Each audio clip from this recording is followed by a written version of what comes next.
ఆదిలాబాద్ జిల్లా ఇచ్చోడ మండలంలోని ముక్కర గ్రామంలో మాజీ సర్పంచ్ గాడై మీనాక్షి చెట్లకు జియో ట్యాగింగ్ ఏర్పాటు చేశారు. భారతదేశంలో పౌరులుగా గుర్తింపు కోసం ప్రభుత్వ పథకాల లబ్ధి పొందేందుకు ఆధార్ కార్డు తప్పనిసరి అన్నారు. అదే తరహాలో చెట్ల పరిస్థితిపై డేటాబేస్ను సమీకరించడానికి డిజిటల్ ట్రీ ఆధార్ కార్యక్రమాన్ని ప్రారంభించారన్నారు. ప్రతి చెట్టును జియో ట్యాగింగ్ చేసి క్యూఆర్ కోడ్ కేటాయించడం జరుగుతుందని తెలిపారు. క్యూఆర్ కోడ్ను స్కానింగ్ చేస్తే ఆ మొక్క ఆరోగ్యం, వయసు, పెరుగుదల క్రమం, ఆ మొక్క నుంచి ఎంత ఆక్సిజన్ వస్తుందో తెలుస్తుందని తెలిపారు.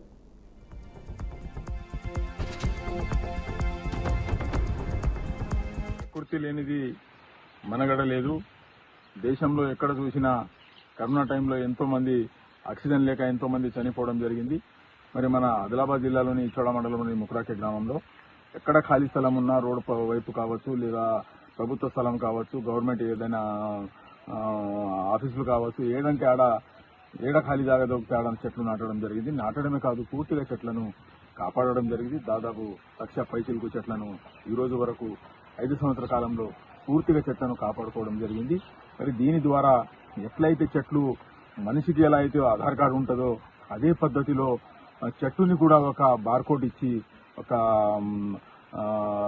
డౌన్లోడ్ చేసి దానిని ఏదైతే మన ఏమంటారు దానికి మన డౌన్లోడ్ చేసి దాంట్లో ఆధార్ లాగా దానికి ఒక నంబర్, చెట్టుకు ఒక నంబర్ వస్తుంది, ఎంత ఆక్సిజన్ చెట్టు ఇస్తుంది, చెట్టు వయసు ఎంత, ఎన్ని రోజులు చెట్టు ఉన్నది, మరి ఏ విధంగా చెట్లు ఇది ఉంటుంది, రేపటి రోజు మనం ఎన్ని చెట్లు సంవత్సరాలకు నాటుతున్నామో, మరి చనిపోయిన జాగాలో మళ్ళీ తీసుకుపోయి అన్ని చెట్లు పెడుతున్నాము. అటువంటి కాకుండా ఏదైతే మనం చెట్లు నాటుతామో ఆ చెట్లు బతికి ఉన్నదా, సచ్చిందా, ఏ పొజిషన్ లో ఉన్నదా అనేది ఈ బార్కోడ్ ద్వారా తెలుస్తుంది. ఈ బార్కోడ్ ద్వారా మనం ప్రతి చెట్టును, మన గ్రామంలో ఉన్న చెట్లను మనం ఎక్కడైతే గవర్నమెంట్ ప్లేస్ లో ఎక్కడెక్కడ నాటినామో ప్రతి చెట్టుకి ఈ విధంగా ఆధార్ మనిషికి ఎట్లా ఆధార్ ఉంటుందో ఈ చెట్టు కూడా ఒక నంబర్ వస్తుంది. ఈ పద్ధతులతో మనం చేయడం జరిగింది. ఎందుకంటే కొత్త అద్భుతాలు మనం సృష్టిస్తున్నాం. ఎందుకంటే రాబోయే రోజుల్లో ప్రతి గ్రామంలో ప్రతి చెట్టుకు ఇదే పద్ధతిలో